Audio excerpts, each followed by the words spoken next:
All right, fastest 15 minutes in social media, fastest 15 minutes on the internet. Oh, I forgot I need to turn my music off. I'm sitting up here listening to classical because you know how that goes. It's very soothing. Anyway, I love classical music. You know, I love funk. I love rock. I love anything with a swing. Anyway, I'm gonna stay away from that. But anyway, hit the like button, hit the subscribe button, hit all the buttons for me, and I would appreciate that. So last night, this guy trolls me, and you know it's really not a good idea. I don't know. People think, I guess because of the way I look or whatever, they think that I guess that I'm dumb or whatever, and so they write stuff to me, and it's hilarious because I consider myself a pretty well-studied guy. I've read a lot of books. I got just stuff under my belt.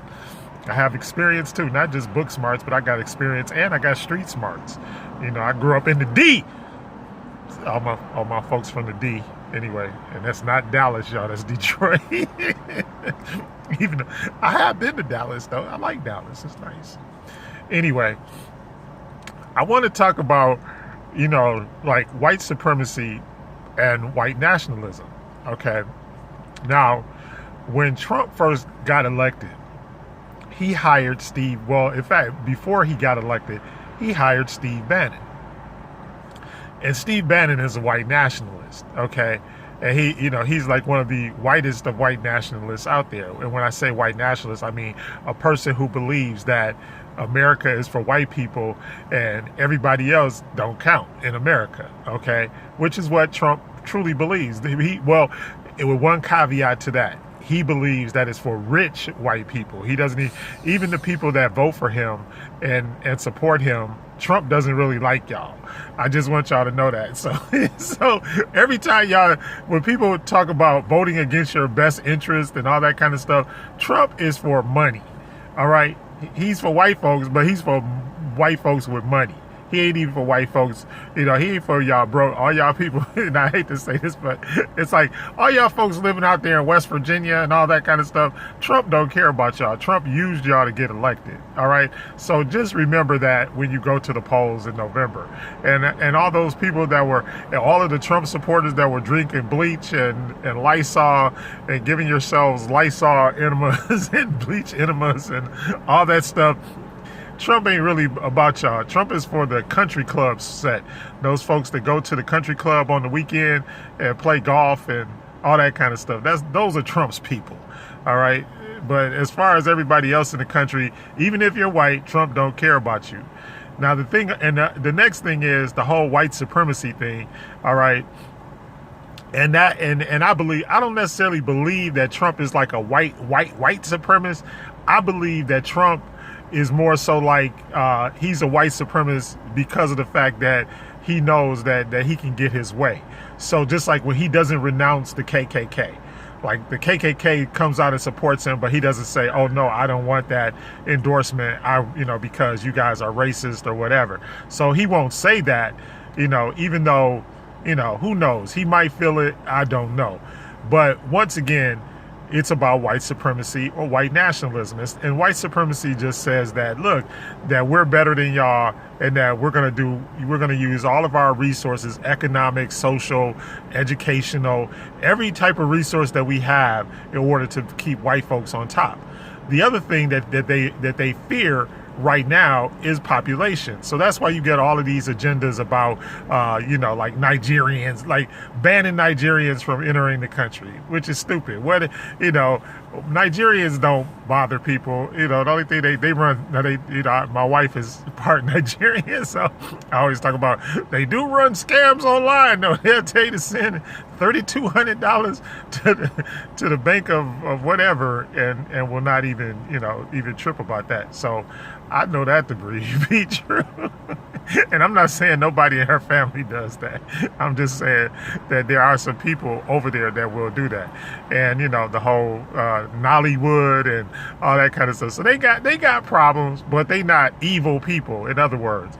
The same thing with the Mexicans. Just like right now, we got food rotting on the vine, like here in Yuma, Arizona. Come to Yuma. Come to Yuma. If you want a job, if you think that the Mexicans are taking your jobs, come to Yuma and pick lettuce and pick, the romaine lettuce, because y'all love, white folks love some romaine lettuce. Y'all need to come out here and pick some of it. and there's also, look, there's cantaloupe and watermelon. In fact, there's a whole like miles and miles. It's exciting to see like miles and miles and miles of melons, honeydew, cantaloupe. Now they got the little watermelons and all that. Anyway, I'm going off topic, but what I'm trying to tell y'all is that all of this stuff is designed to keep white people in control. That's why, because they understand. Like, look, the real theory, and I'm gonna go, cause see, I go like with Jesse Jackson. Jesse Jackson came out with the Rainbow Coalition.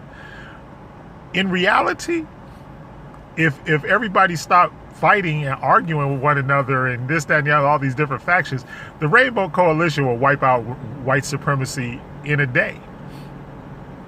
If all of the Native Americans, all of the African, I'm saying this, I don't want to argue about, what we call each other and stuff, but if you had all the Native Americans, African Americans, Mexican Americans, all of the so-called quote unquote minority groups, because, if they all voted together, no matter which party they voted for, it would be over. White supremacy would die immediately. So but the problem is that the white supremacists have money. So they're able to buy people off, which is basically what they did now with P. Diddy, Kanye West. They buy high price African American, descendant African entertainers and people like that in order to keep their agenda going. That's all it is. And so the guy got mad at me, talking about P. Diddy, and I was like, dude, how many, besides P. Diddy, name me 5 people, 5 records he produced or whatever, I'm like, bruh, you don't know nothing about P. Diddy to be sitting up here talking like, basically it was like one of those, oh, I have black friends type deals, how a white supremacist will tell you in a second they have black friends, or they'll tell you that they had sex with a black person or whatever. So I don't never, when somebody tells me something like that, I look at them like, you done lost your mind. So the bottom line is to all of this is that they just believe that white supremacy is the way. Now here's my theory. And I know some of y'all gonna hate me because I'm saying this, because I got some like radical, like I got especially on my Facebook page, I got some radicals, right? I got some dudes that's ready to mount up right now, and it's like, look, but the truth of the matter is, what the world needs is people to be good world citizens. And what I mean by that is the supremacy of any type, black power, black supremacy is wrong too. Because, okay, so say the tables were turned and they put us in power. All right. And we go around doing to white folks what white folks have been doing to us, police brutality. Suppose all the cops were black. And then all of a sudden we just start pulling over white boys, whipping their ass and putting them in jail or killing them. How long do you think that would happen, and how long do you think that would really go down? Okay. And the same thing is true for all of these white folks that's storming these state capitals with guns. In fact, I saw a post yesterday, and the black guy had open carry. He had a gun in a holster.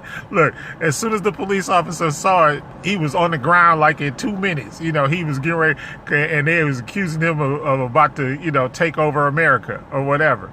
So there are 2 Americas. We know that.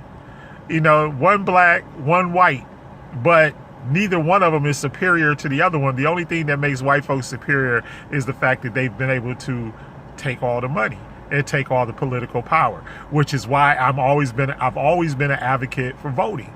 Voting is important. Why? Because that's how this country is run. If you want control of anything in this country, you have to have political power as well as economic power. They go hand in hand. With no political power, boom, you have nothing. I don't care how much money you have, and that's how come what big corporations and stuff like that. What do they spend their money on? They spend their money on gaining political power. Lobbyists. All of the people. Look, when I used to live in D.C., everybody in D.C. is a lobbyist. Half of those buildings are filled with people who go and lobby Congress so that they can get what they want. It has nothing, it has nothing to do. Just like, why do you think the National Rifle Association has so much power? Because they take all their dues money and they spend it lobbying Congress. And we know what that means. That means they give money to political campaigns of people that they want to influence. Which is part of the game that black folks, we don't play that game, and we should. See, if the NAACP or the Urban League or one of those was going to Congress lobbying and bringing big money up there, they would listen. But they ain't listening because y'all ain't, we ain't bringing them no money.